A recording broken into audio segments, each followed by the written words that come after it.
Hello guys, welcome back to Mornings with Granny. I'm finally feeling a little bit better. It took me till about, I don't know, I think Saturday afternoon when I finally started feeling better. So it was a rough few days though. I had to cut my trip short, but I did meet some very, very nice people and hope to be in touch with them again. I wanted to show you some mail I received. This is from Kathy, and Kathy's in California. Isn't that cute? Thank you, Kathy. And then I have one from Rita and Jimmy. And this one is from Cheryl. Thank you guys. And I have a card from New York from Kim. And this one is from Carol and Rosie.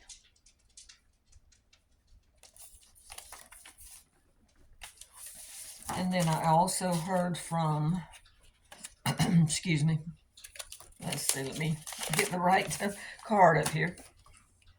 This one is from Julie, and Julie is in Tennessee.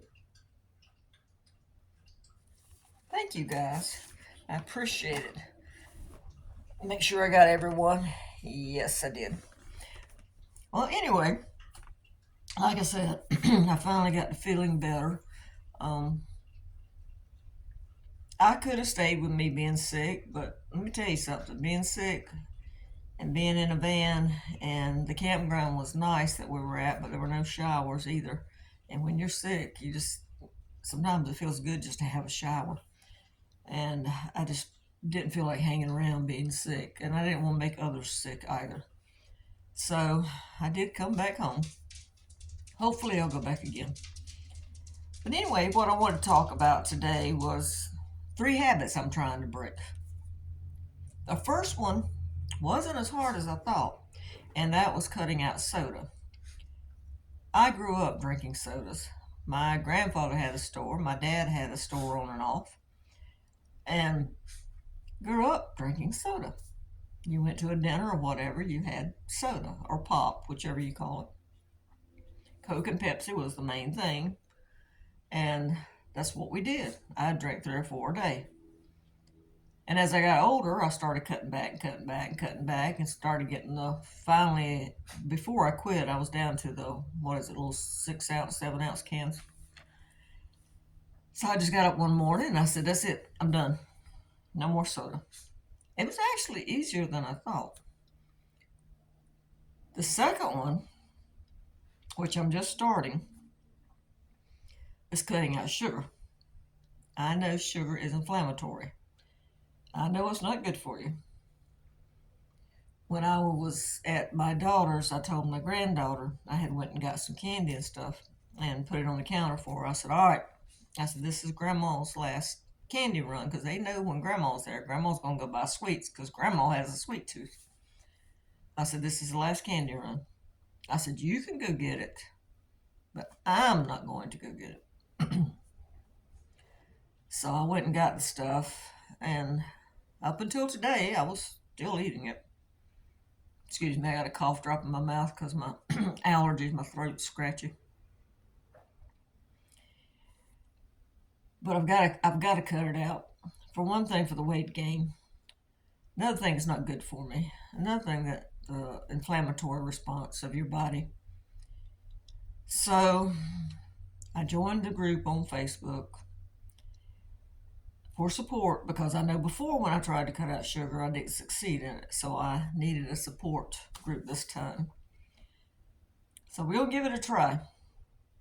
I think it's going to be hard because I like to snack. And I know some of you are going to say eat fruit. I'm not a fruit eater. That's a childhood reason, and I won't go into the details of it, but I'm not much of a fruit eater. I will eat melons, watermelon, cantaloupe, apples, and bananas. And once in a while, I'll eat raisins. But for the most part, I don't like fruit. just like I said, it's a childhood thing. Um, Snacking at night, I am, I guess you would call it, uh, I don't know if it would be emotional eating. I don't think that's exactly the word for it. I can't think of the word I'm looking for. I eat when I get bored. I eat, I snack. As long as I'm doing something, I'm fine. Like when I'm camping, I don't eat that much when I'm camping. Come home and I just like eat, eat, eat. So I've got to stop that, hoping the cravings won't last that long and they'll go away. Some people say they don't last but 2 or 3 days. Some people say they'll last 2 weeks. I've heard some people say they'll last 30 days. I hope not. Oh boy, do I hope not. But that's going to be a lot harder than cutting out sodas. And I've got to figure out what to drink instead of sweet tea. Because you know us Southerners, we like our sweet tea. And no, I'm not using an artificial sugar. I don't know if stevia or stevia, however you want to pronounce it, would be a good substitute or not. Let me know what you think. I drink my coffee black already, so I don't add cream, I don't add sugar and that. And I know some people use honey to sweeten drinks with. But I don't know. I'll just have to figure out something. I'm not a big fan of herbal teas. Nothing wrong with them. I'm not a big fan. I didn't grow up drinking hot teas, and I don't like hot tea. And so I've got to figure out something besides water, because I do get bored drinking just water, to take the place of the tea, or take place of the sugar in the tea. I guess I could drink it without any sugar, maybe. Try it. I don't know. I don't put that much in it, but it's still the point that if you're trying to cut out sugar, you don't need to have it in your drinks either. So that's number two. Number two.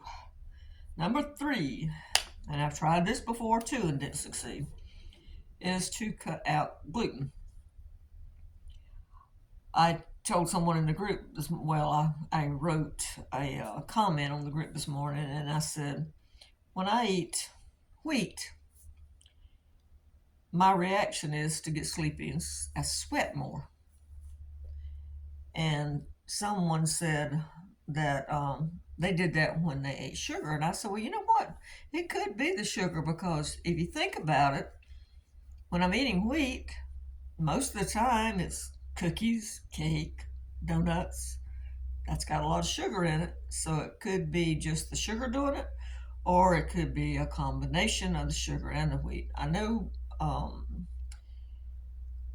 wheat causes inflammatory reactions in some people, sensitivities. So I'm gonna give it a try. If I can get through this going without sugar, that's gonna be the third thing that I want to try. So in the comments below, let me know if you have done it. If you have gone without sugar, did you start back? Did you succeed? How long did the cravings last? What did you do when you wanted a snack? I know a lot of you are going to say fruit. Someone said they ate celery and almond butter to substitute for snacks. I was thinking more about maybe carrots, because carrots are sweet, or maybe sweet potatoes, something like that. So I don't know. I'm trying to think of substitutes to keep me from snacking. And I know the more you cut out sugar, the less that you want to snack if you're eating food that's good for you, because if you're eating the right kind of food, then it's feeling that need that's filling the need that your body has for nutrients. Where when we eat sugar and junk food, we're not getting the nutrients in it, and it tells our mind that we need more. That's what I'm trying to say. I don't know if I got that across or not, but anyway, you know what I mean. It's like my grandma used to say, you know what I mean. But anyway, let me quit rambling. Let me know. Thank you for all the well wishes, for all the cards, and we'll see you on the next one. Oh, don't forget to give this a thumbs up and subscribe. Bye bye.